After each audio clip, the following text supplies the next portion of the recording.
Hey everybody, I told you I was going to do a video. I'm going to try to start getting back into getting things out. But today I'm at the shop. Nobody's here. You can hear the echo. You can look. Hey, the guys are doing good. We have no airplanes in here. Stay tuned. There'll be a lot here on Monday. Just to give you an idea of what we have going on. We have a Baron over here that's getting new engines on it. And we have this Piper here. We've got to get the exhaust finished up on it, waiting for the prop governor to come back, things like that. Here's one of the new engines from our friends down at Poplar Grove. Very nice, and he's getting two of them. You see there's the engine mounts over there, right there, all painted, cleaned up, ready to go on. But what I want to talk about today, just so you guys can understand kind of what we do and you know how things work on airplanes or how things break on airplanes. This airplane here that we're working on, this is a Beechcraft SUNDOWNER. So it's a lot like my Musketeer.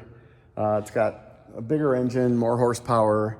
It has two doors, one on each side of the fuselage, where mine doesn't. And it's a little longer. It's got an extra window. It's got a little more, it's got baggage back there. But essentially, it's the same as our Musketeer. And what I wanted to talk about today on this airplane is the owner had a shimmy, a nose wheel shimmy. So the nose wheel is used for steering. And he was coming in to land. He's getting a little shimmy, or it would be okay for some flights when he lands. So he was out flying and doing some training and up at Hartford, which is about, I don't know, probably 15, not even quite 15 minutes from here by air. But he was out with his flight instructor and he landed and he had a violent shimmy. I mean, it was more like a shudder. He said he was moving side to side and the whole airplane was just, he's never felt anything like that before. And I've never felt anything like that. So I'm trying to figure out, okay, what the heck could that be? Well, he left there and came back and landed here at Waukesha and had the same thing, had a very violent landing. And he calls me up and wants to know when we can get it in. And I said, well, we're pretty busy, but let's see what we can do. Well, I think a day passed, and he called me up again. He goes, I want to send you a picture of something. So he sends me a picture, and I'm going to try to put these up on here. I'll try to edit these in. I don't know if I'm going to be able to do it or not, but I'll show you exactly what he was talking about. This is this plate right here. Now, we've already fixed it. This plate, these rivets were completely sheared off. So this plate was only hanging on by this one screw right here. Now, the important thing here is that this plate is what holds the stabilizer on, okay? So if you see right here, this point right here and this point right here are the attach points that go here and here, okay? The stabilizer pivots on that. It moves like this, okay? And that's how you control your pitch, which is up and down. This one had completely sheared off except for that screw holding. That was the only thing holding this thing on. I'm pretty sure that the violent shimmy he had in Hartford started that process of breaking those rivets off. And then the landing here in Waukesha finished it off. I mean, it was, like I said, I'm going to try to edit in a video I have of it and then also some pictures so you can see exactly what I'm talking about. And then this side here, we decided just for good measure, we probably should take a look at it and see. It didn't appear to be anything broke, but after we got into it, sure enough, there was 4 of these rivets were sheared off on this side. So he was pretty close to a complete tail failure, which that would have been really bad. So we're really happy that the airplane held together as well as it did, because that could have been catastrophic and fatal. So anyway, we've repaired that part of the airplane there. We went up and did a repair on the front. Mark put this back on, and then one of the pre-flight things we do is we take and we lift the tail on the sides. We just lift it up, and while we were doing that, sorry, it's so waggity around here. This right here, we could see it moving, okay? I'm sorry, it's this side, it's upside down right now. It's this side here, and you can look right here, and you see this is cracked, okay? There's a crack here. Let me see if I can get the camera on there. And there's a crack here. And this is a structural piece that goes onto the spar of the stab, okay? The spar is like the main beefy part of it, okay? So it's cracked here, it's cracked along here and over. So that is getting sent out to a shop in Indiana that specializes in doing repairs like that. We don't specialize in that. There's techniques that they have, and they have jigs, and they have things to put it in so it doesn't move, and they don't twist it or anything like that. So we don't have any of that stuff, so we're not going to be doing that.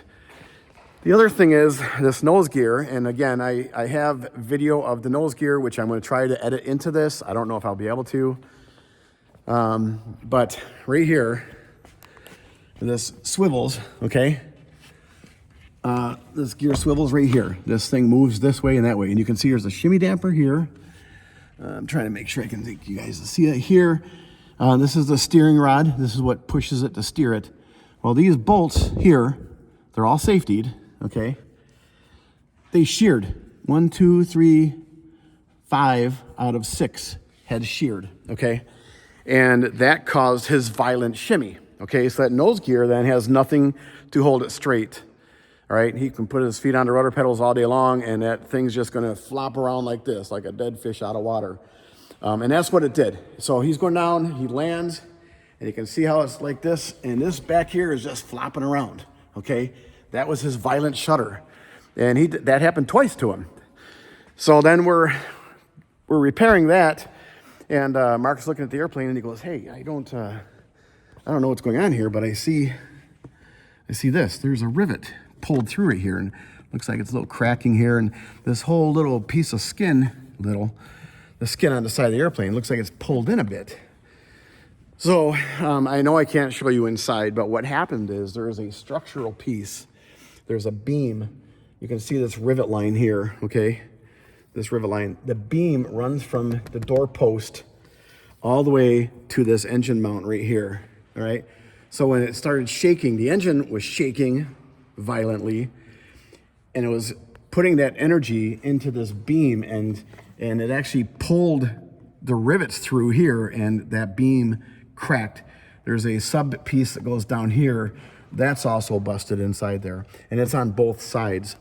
So one of the reasons I want to make this video is because if you have a shimmy problem, especially with this type of airplane, you need to look at everything and see what's going on. Those bolts in there, they were still in there and safetied at annual time when he had a little bit of a shimmy. We think that they just continued to shear off until like the last landing, and they all sheared except for one of them, and that's how he was able to still taxi off, because he had a little bit of steering control, but not much. If that would have gone, he would have been just sitting out on a ramp or on that runway. So anyway, these are the pieces here that we're gonna have to replace. Here's the pieces that go down. And again, this is on the other side now. You can see, I don't know if you can see this little bit of a little crinkle right here, okay? And this one here is the one that's pulled through on the other side, and you can see right here, it's pulled a little bit on this side, right, okay? So this beam from here to here is gonna have to get replaced, and then this beam down here, or this channel, I guess you'd call it. But what we're gonna have to do is we're gonna have to unbolt the engine, pull the engine off from the airplane, and then we're gonna pull this firewall out of here so we can get access in to that point right there, which is, it's buried in there. I can show you from the inside a little bit here. Let me see, let me get around the other side of this airplane and see what I can show you. Because you can kind of get an understanding for what's happening with it. Let me get up here. All right, so in the airplane, now you can look right here.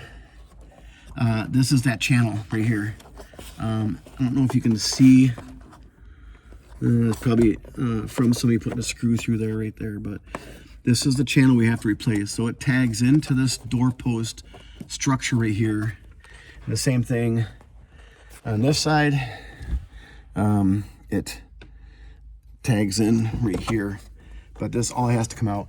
Now, we would either have to pull this entire panel out with all the avionics and everything. We're gonna attempt to get it out from the engine side. So we'll drill everything. We got drill from the other side. You know, we got to move all this stuff out of the way, make sure we don't hit anything, and try to get everything out and just go at it and get that back in there. These are structural beams, so you cannot fly this airplane because it'll start buckling right here. The engine could twist on the engine mount, could twist right off. You definitely don't want that. So I'm going to try to put those pictures in there, a couple. So what's going to happen is I'll be talking and it's going to go silent, and you're going to see some pictures. Or when I have the video, you'll maybe hear us talking during that video that we took while we were looking at that nose gear and the tail. So, but I just want to get going again and get you guys, up to speed on what's happening in the shop. I'm going to try to get my other phone, use that as my video phone, I think, and then I'm going to do progress reports on the Baron engines going on, because that's pretty cool. Engines going on is pretty neat. We got a lot of work to do on that thing. We're putting an electronic ignition on it. We're putting on engine monitors on both sides, so that's a lot of work right there, and we're installing the engines. Engines are overhauled, propellers are overhauled, everything's overhauled, everything's ready to go on. The airplane's been annualed, so it's done. As soon as you get the engines on, it's going to go fly, and it's going to fly good. We have a 414 coming in, I think Monday or Tuesday before the new year, and that's another thing I'm going to go over in another video. Is I've done a pre-purchase for this guy on a 421 already, and also another 414 that came in here.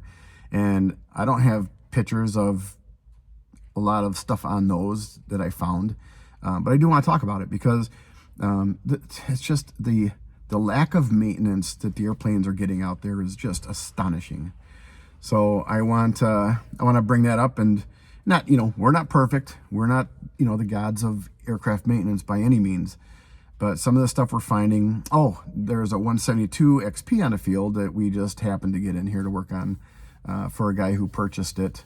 And I do have pictures of that. And when I start working on that again, get him done and going, I'm going to make a video of that so you can see that. So stay tuned. All right. Hey, everybody, if I don't have one before the new year, have a happy new year. And hey, we'll see you next year. Thanks.